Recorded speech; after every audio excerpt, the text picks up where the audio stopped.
Welcome back, YouTube. Welcome to another fun-filled adventure driving the back roads of South Central Kentucky. Been working the last few days on trying to get the Roku channel set up, the website and all that. That stuff is a whole lot harder than what I had imagined it being. But still, it's coming along. We'll eventually get it done. Looking for content creators to put on the channel. If you're a YouTube content maker and you'd like to be on the channel, holler at us. See what we can do. Work it out. Get you on the station. Our plan is to build like a network of people who all want to work together and create, like an alternative narrative, an alternative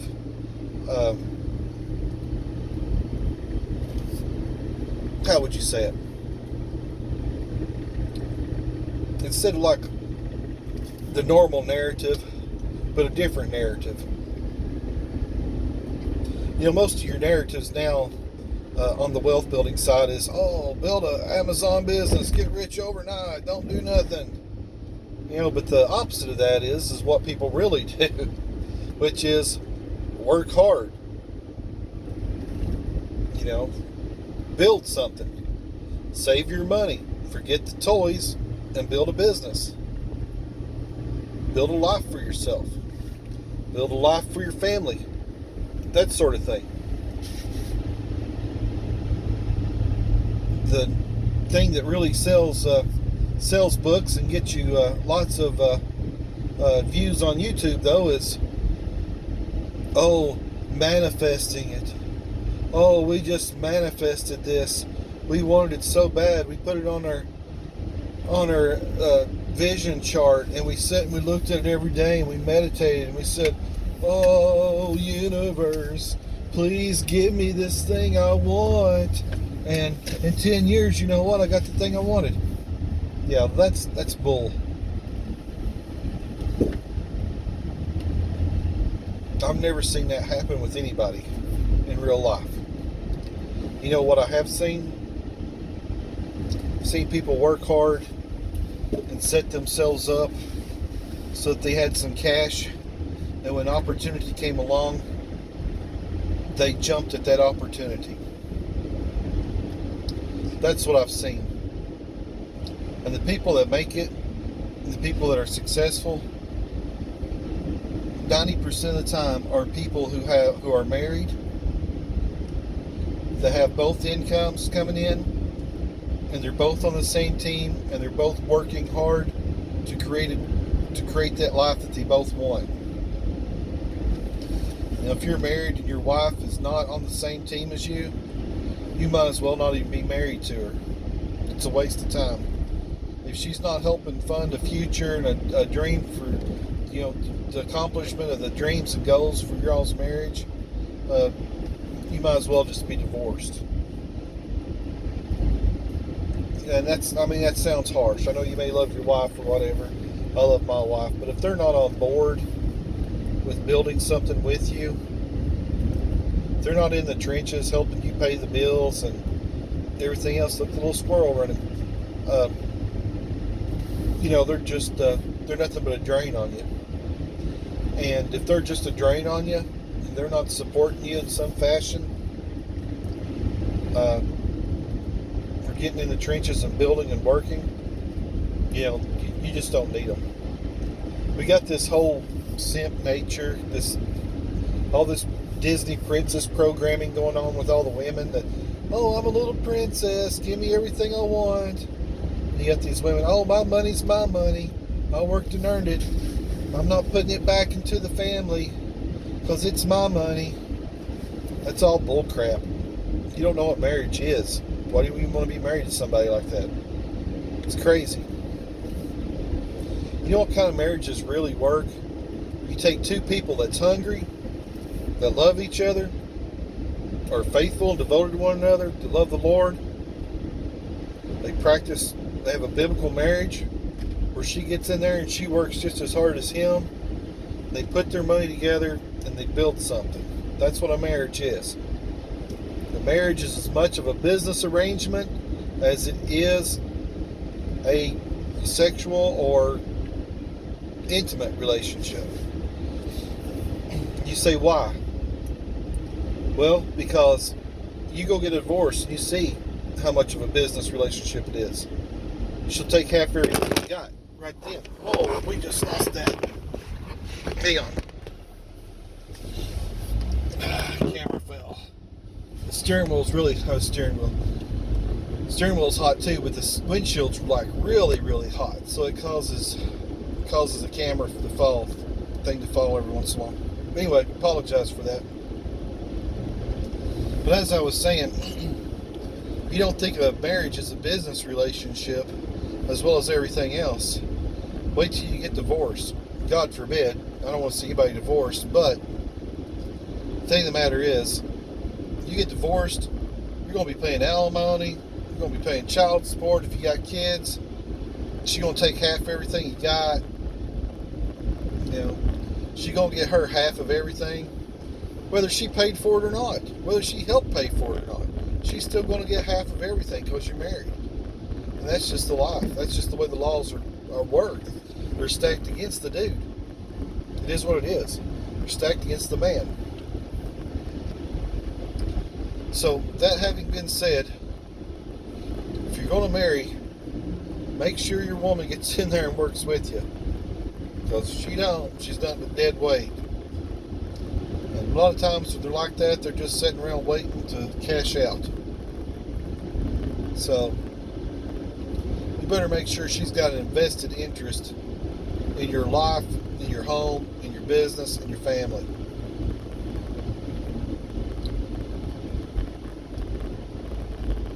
That's how people succeed. How did people protect their dynasties back in the old days? How did they protect their money, their influence, their power, their lands? They had kind of arranged marriages. And when you go back to the old days and look at all these arranged marriages, then you understand even more so why marriage is as much a business as it is anything else. You know, they married to keep their money all in the same family. A lot of families have to retain power. Look at the elites and the ruling class in the UK, Britain, all them places. All these kings and queens and princesses. They all marry in the same bloodline. You know, I don't know what the deal is, but I mean, it's kind of creepy, but still, the reason they do that is so that they retain their power, their influence, and their money, their lands, their businesses. They keep everything together. And that's how they build generational wealth, and that's how they protect generational wealth. One aspect of it. It's not the only way, it's just one aspect. But thinking about that, telling people, hey, you got to work hard for decades in order to build something significant, you and your wife do. They don't really want to hear that. They want to hear, oh, I just blinked my eyes and here it was. Which it doesn't happen like that. Can it happen really, really quick? Yeah, you can get something like Pirate Chain that goes up 34,000%. You know, in just a few months or a year or whatever it was, 34,000%. That's amazing. You can also, you know, do something like there was a stock. This isn't financial advice. This is only education, entertainment purposes only. This is only like an opinion or something I'm putting out there, an example. Look at SKFOF. From like 2012 to now, it's up like 189,000%.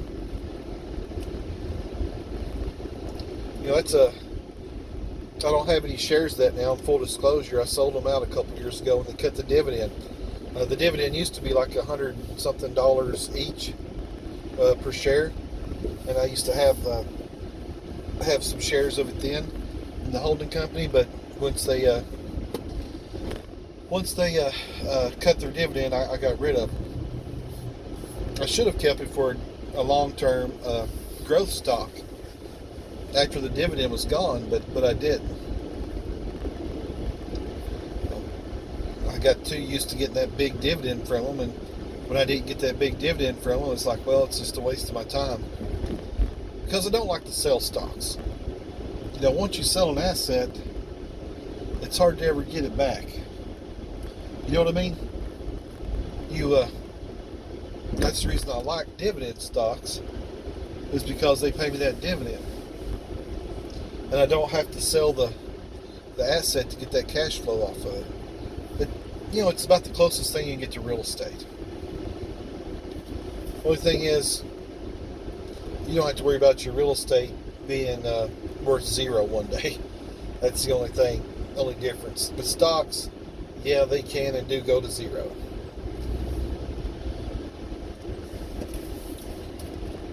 That's the good, bad, and ugly of that. They can go to zero. But it's one thing, if you're a fill town investor, you always keep that stop loss in place so that you don't have to worry about that. Price starts to move down, you just step out, let the price fall, and sit there with your little bag of money.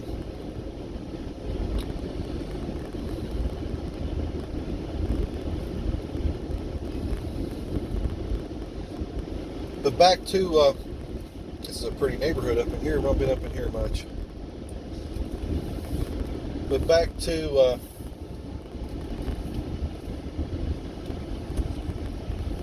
investing in the stock market. There's opportunities out there. Look at all the opportunities that come through with, like GME and AMC here lately. Those are some big opportunities.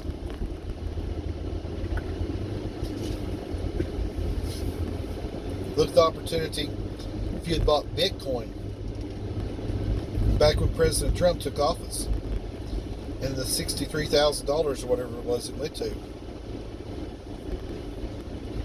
Now, that right there was a heck of a move. But the way you prepare for stuff like that is by living below your means, having someone that's willing to work with you, and saving every penny you can. Does that mean you can't never enjoy life? No, that's not what I'm saying. I have a tendency to do that a lot, to just not enjoy life,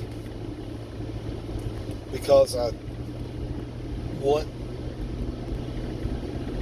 want something different so bad that it's not really, doesn't really seem like a sacrifice. Oh yeah, I'd love to have a boat, I'd love to have a razor, I'd love to have a lot of these things that I see friends and family having. But I don't have the time to use them. I don't have the time to enjoy it.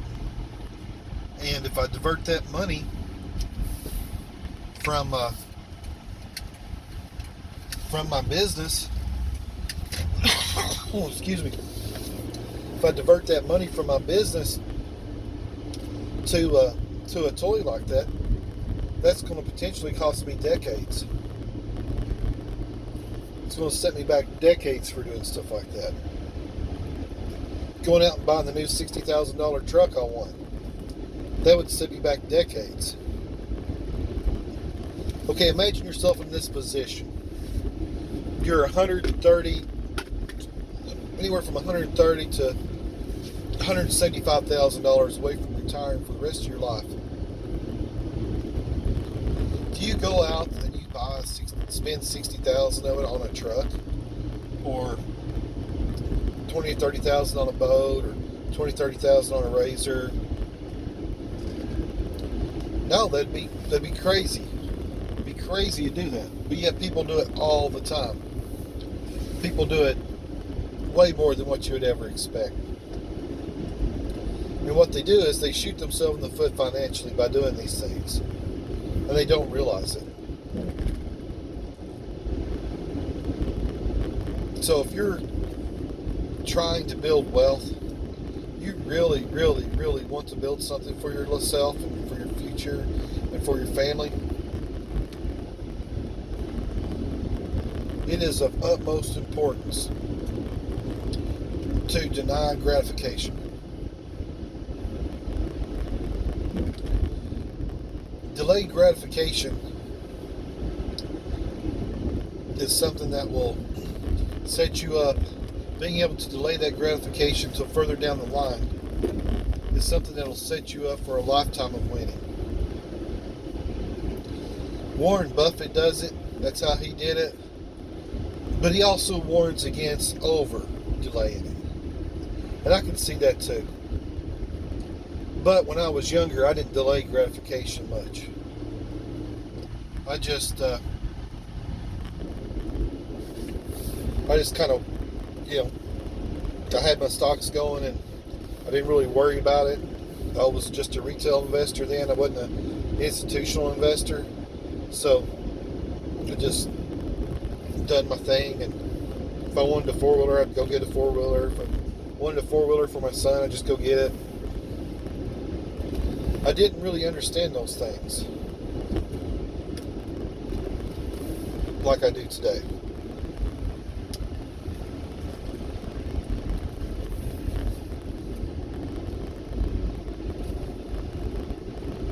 Quick update on the cryptocurrency market. Seems like today it's been pulled back just a little bit. It had been up some. This market pulled back just a little bit. The stock market is looking really iffy.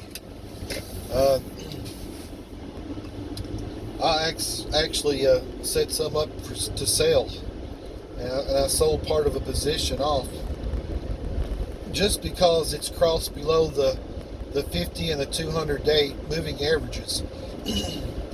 I'm seeing some death crosses in some of my stock holding positions, and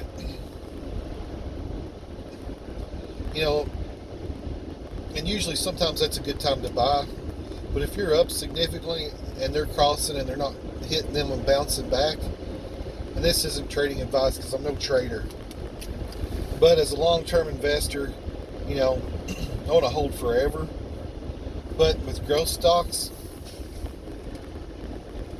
and I've not set up the dividend stocks yet to sell, but I am looking at it on the positions that I hold, that I'm up anywhere from 70 to 100% in or better. In those positions, I am looking at possibly setting them up but for stop losses also. Because the market is looking really shaky right now, and I don't know exactly what's going to go on with it. But just want to say thank you all for liking and subscribing this video. Watch the market right now. It's really, really crazy acting. I don't know how it's going to go. Don't know which way it's going to go.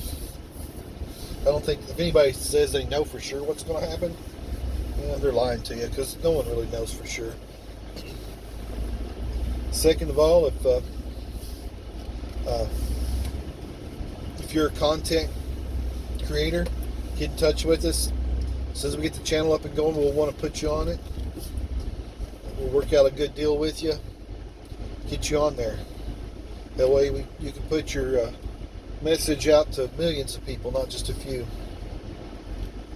I want to send out an open invitation to Jeff Berwick, Doug Casey, Matt Smith,